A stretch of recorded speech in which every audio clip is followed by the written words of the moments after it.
ಇನ್ನು ಎಷ್ಟು ವರ್ಷ ನಮ್ಗೆ ಹೀಗೆ ಕಾಟ ಕೊಡಬೇಕು ಅಂತ ಅಂದ್ಕೊಂಡಿದ್ಯಾ?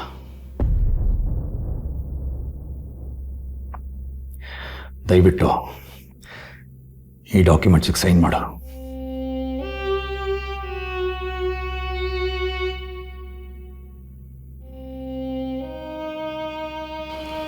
ನನ್ನಲ್ಲಿ ಡಿವೋರ್ಸ್ ಪೇಪರ್ ಸೈನ್ ಮಾಡೋಕ್ಕೆ ಕರೆಸ್ಬಿಟ್ಟು ಇದು ಯಾವುದೋ ಡಾಕ್ಯುಮೆಂಟ್ ಕೊಟ್ಟಿದ್ದೀರಾ? ಅದು ಏನಂದರೆ ಡೈವರ್ಸ್ ಕೆಲಸ ಆದಮೇಲೆ ನಾನು ನಿಮ್ಮಮ್ಮ ಅಕ್ಷತ್ನ ಸ್ವಪ್ನ ಕೊಟ್ಟು ಮದುವೆ ಮಾಡಬೇಕು ಅಂತ ಅಂದ್ಕೊಂಡಿದ್ದೀವಿ. ಇದಕ್ಕೆ ಅವರಿಬ್ಬರು ಒಪ್ಪಿದ್ದಾರೆ.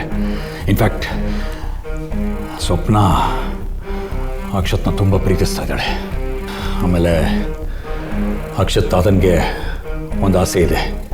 ಏನಂದರೆ ನಿನ್ನ ಹೆತ್ತಮ್ಮ ವಸುಂಧರಾ ನಿನಗೆ ಕೊಟ್ಟಿರೋ ಆಸ್ತಿನೆಲ್ಲ ಸ್ವಪ್ನ ಹೆಸರು ಟ್ರಾನ್ಸ್ಫರ್ ಮಾಡಬೇಕು ಅಂತ.